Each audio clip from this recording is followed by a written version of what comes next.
আমি একটা জিনিস লক্ষ্য করেছি, পাঙাশ মাছটা যারা পছন্দ করে তারা কিন্তু একদম খুব করে পাঙাশ মাছটা পছন্দ করে।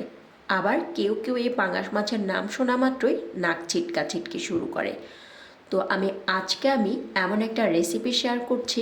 এই রেসিপি দিয়ে আপনি পাঙাশ মাছ কেন, অন্য যে কোনো ধরনের মাছও কিন্তু খুব ইজিলি রান্না করতে পারবেন। আর এই পদ্ধতিতে মাছ রান্না করলে স্বাদ হবে অতুলনীয়। তো পারফেক্ট ওয়েতে পাঙাশ মাছের রেসিপি দেখতে let's get cooking and welcome back to Dilshahara's world. আমি এখানে কয়েক পিস পাঙাশ মাছকে কেটে ধুয়ে পরিষ্কার করে নিয়েছি। এটা কিন্তু মোটামুটি ভালোই বড় সাইজের একটা পাঙাশ মাছ ছিল। সো এখন আমি এগুলোকে ম্যারিনেট করে নেব। হাফ টেবিল স্পুন করে দিয়েছি লাল মরিচ গুঁড়া, হলুদ গুঁড়া এবং লবণ। মাছ ম্যারিনেট করার পরে কমপক্ষে 10 মিনিট রেস্ট রাখলে সবচেয়ে বেশি ভালো হয়। সো এখন আমি একটা প্যানে পরিমাণ মতো তেল নিয়েছি ভাজার জন্য। তেলটা যখন গরম হয়ে যাবে, সো একে একে আমি মাছের টুকরোগুলোকে দিয়ে দেব। আমি এই মাছগুলোকে কড়া করে ভাজবো না, সেমি ফ্রাই করে নেব।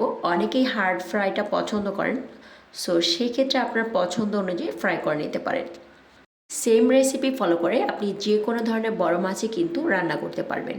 আর এই পদ্ধতিতে রান্না করলে মাছটা খেতে ভীষণ ভালো লাগে। মাছগুলো ফ্রাই করা হয়ে গেলে তেল নিংড়ে তুলে নেব। যেই বাটিতে আমি মাছ ম্যারিনেশন করেছিলাম সেই বাটিতেই আমি 2টা আলুকে এভাবে স্লাইস করে নিয়েছিলাম। আলুগুলোকেও এই মশলার সাথে একটু মাখিয়ে নিচ্ছি। সেম তেলে আলুর স্লাইসগুলোকে ভেজে নিচ্ছি। সো আলুটা ফ্রাই করার কারণে যেটা হবে, আলু থেকে এক্সট্রা একটা ফ্লেভার বের হবে আর কারিটা খাওয়ার সময় আপনি কিন্তু খুব টেস্ট পাবেন। দিলশাহারাজ ওয়ার্ল্ড চ্যানেলে এইরকম অনেক সুন্দর এবং সহজ সুস্বাদু রান্নার রেসিপি রয়েছে, চাইলে একবার দেখে নিতে পারেন। আলু ফ্রাই করা হয়ে গিয়েছে আর আলুগুলোকেও আমি কিন্তু সেমি ফ্রাই করে নিয়েছি। এখন আমি সেম তেলে 1 কাপ দিয়েছি পেঁয়াজ কুচি আর পেঁয়াজটাকে সফট না হওয়া পর্যন্ত ভেজে নেব। এটাকে একদম ব্রাউন করে ভাজার কোনো দরকার নেই। একটা তেজপাতা দিয়েছি আর 2 টেবিল স্পুন দিচ্ছি পেঁয়াজ বাটা, 1 টেবিল স্পুন করে দিচ্ছি আদা এবং রসুন বাটা। ছোট যে কোনো ধরনের মাছে আমি আদার ব্যবহার করি না, তবে বড় মাছের ক্ষেত্রে আদাটা দিলে ফ্লেভারটা ভালো আসে। এখন আমি এখানে 1 টেবিল স্পুন করে দিচ্ছি ধনিয়ার গুঁড়া, লাল মরিচ গুঁড়া, হলুদ গুঁড়া এবং স্বাদমতো লবণ দিয়েছি। এখন আমি প্রায় 4 থেকে 5 মিনিট সময় নিয়ে এই মশলাটাকে ভুনতে থাকবো। প্রয়োজনে পানি দিয়ে কিন্তু মশলাটাকে খুব ভালো করে ভুনে নিতে হবে। একটা টমেটোকে আমি এভাবে কিউব করে কেটে দিয়েছি। আপনি চাইলে এখানে টমেটোর পিউরিটা ব্যবহার করতে পারেন যদি আপনি গ্রেভির টেক্সচারটা একটু ঘন চান।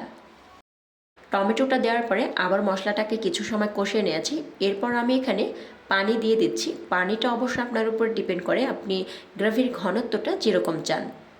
পানিতে বলক চলে আসার পরে ভেজে রাখা মাছ এবং আলুগুলোকে দিয়ে দিচ্ছি। আমি কিন্তু অলরেডি দারুণ একটা ফ্লেভার পাচ্ছি আর তরকারির কালারটা কিন্তু অনেক সুন্দর এসেছে। খুব সুন্দর একটা ফ্লেভারের জন্য আমি এখানে কয়েকটা কাঁচামরিচ ফালি দিয়ে দিচ্ছি আর কাঁচামরিচ থেকে কিন্তু এক্সট্রা একটা ঝালও পাওয়া যাবে। 1 টেবিল স্পুন দিয়েছি ভাজা জিরার গুঁড়া। এখন আমি একটি ঢাকনা দিয়ে এই কারিটাকে কুক করে নেব টানা 10 মিনিটের জন্য। এ পর্যায়ে কিন্তু চুলার আঁচ মিডিয়ামেই থাকবে। 10 মিনিট পরে গ্রেভিটা কিন্তু অনেকটা টেনে এসেছে। সো গ্রেভির ঘনত্বটা অবশ্যই আপনার উপরে ডিপেন্ড করে, আপনি যেমনটা চুজ করেন। সো আমি এখানে একটু পাতলাই রাখতে চাচ্ছি।